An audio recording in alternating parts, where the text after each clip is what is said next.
Do you remember being taught of the disastrous events of the Great Depression and World War II?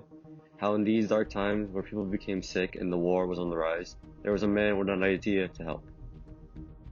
This man was a doctor named Sidney Garfield, and he began his journey to help people when he saw an opportunity.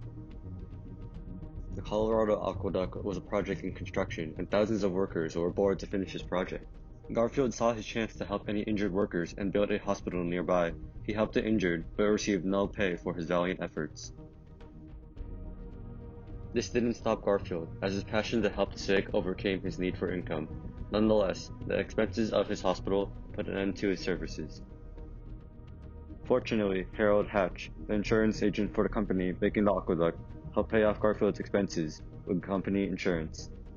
This gave him a fixed payment of money for every worker he cared for. He was now capable to run his hospital once more. After the Colorado Aqueduct was near completion, the number of workers that needed medical assistance started to deplete. Garfield then decided to seek medical assistance in Los Angeles. However, he then got a call from an industrialist about healthcare for 6,500 workers and their families at the largest construction site in history.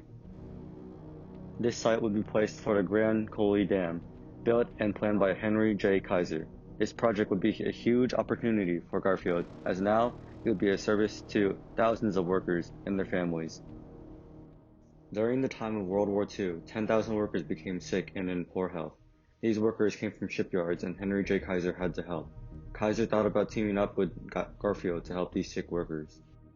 Although Garfield was already scheduled for active duty, this didn't stop Kaiser as he managed to request Garfield to help sick workers at Richmond's shipyard thanks to the help of President Roosevelt.